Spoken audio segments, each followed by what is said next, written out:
press the bell icon on the YouTube app and never miss another update. And we begin in the Indian capital of New Delhi. The leaders of the Association of Southeast Asian Nations are meeting on the 25th anniversary of ties between India and the 10-nation bloc.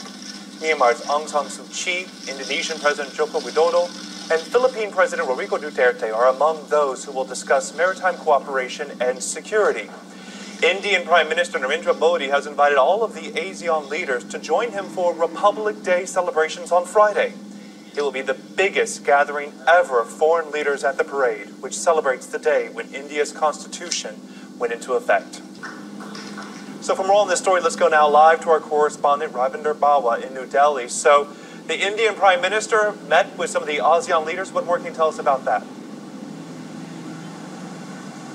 Yeah, so basically there are lots of issues which are on the agenda in keeping with the commemorative summit's theme, which is shared values and common destiny to mark the 25 years of ties between India and ASEAN nations. Lots of issues to be discussed. It's for the first time that all these 10 leaders are coming to India in one go and will be sitting at a table across, talking about the issues which are of importance to all these countries.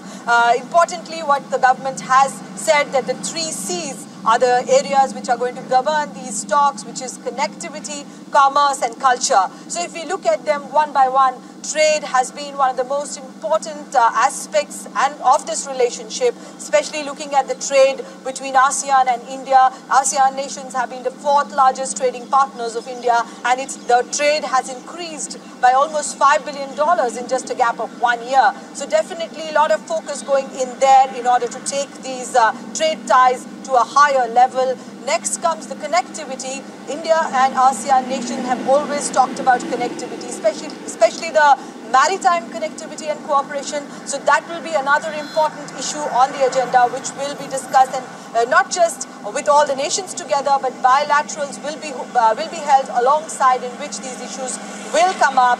Maritime cooperation is important because both ASEAN nations and India have spoken about open seas and always stressed upon freedom of navigation in these seas. There is also a proposal of joint naval exercises which will be discussed, the joint naval exercises in the Malacca Straits. So we'll have to see how things unfold, but lots of issues on the table. And as far as culture is concerned, India and Southeast Asia have always been culturally close. There is historical evidence of the same, and there are actually 2 tabulae which will be marching alongside on the parade, presenting these ties, these historical ties between India and ASEAN nations. Jonathan. Yeah, Ravi, there's a lot to discuss there. Let's talk about the summit overall. What does India expect from this gathering, and why is it so significant?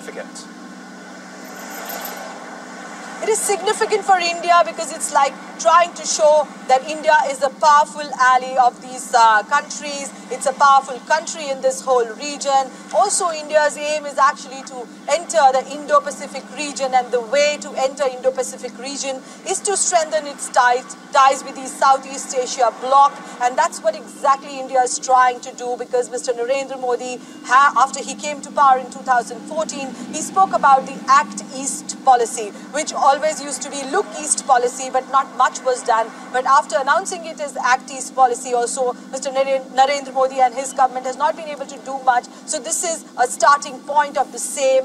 He is trying to push that agenda by actually cooperating with these nations, especially in terms of connectivity. There are plans to actually, the highway is already is in progress, the building is in progress, but still a lot of work needs to be done in terms of connectivity, where Northeast India will be connected to Southeast Asia, and things will improve in terms of trade, in terms of partnership, and also trying to enter Indo-Pacific region, as I said. And with strengthening of ties with Southeast Asia, India expects to make its dynamic presence in Indo-Pacific region as well. Jonathan. All right, our Ravinder Bawa live for us in New Delhi. Thank you so much for that report. Well, India's Prime Minister Narendra Modi announced the establishment of that Act East policy at the ASEAN Summit back in 2014, replacing the previous government's Look East policy. It aims to promote economic cooperation, cultural ties, and develop a strategic relationship in the Asia-Pacific region.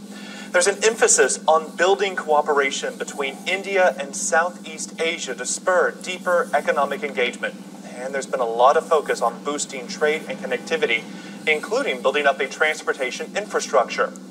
India's trade with ASEAN stood at $70 billion from 2016 to 2017, making it 15% of China's trade with ASEAN, which is more than $450 billion. So from all this, we are joined in the studio by Joe Rong, a senior analyst from the Chongyang Institute for Financial Studies at the Renmin University of China. It's good to have you with us. We appreciate it. So let's talk about India's Act East policy. What do you think are the main challenges of that facing India with its cooperation with ASEAN? First, we should congratulate India for holding such a great gather together between Indian and ASEAN heads of the country and head of the governments. Secondly, we should say the Indian and ASEAN countries, some of the member states, has a strong cultural and historic ties, such as a lot of people from Malaysia and Singapore has some strong origin from India. You mean? Secondly, not only some people say something about some defense cooperation and something like maritime security issues, but also mostly India regard ASEAN country are one of the most dynamic country group, which including counter-terrorism, tourism, investment, and trade. A lot of issues they need to discuss. We also notice one thing.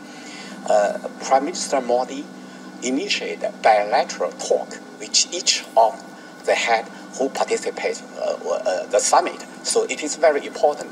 They like not only to deal with the bloc as a whole, but they have to deal with the people, each country. So clearly making it a big focus for himself. Now, there are others who worry that India is possibly seeking an edge over China. What's your assessment of that? I don't really think in this way.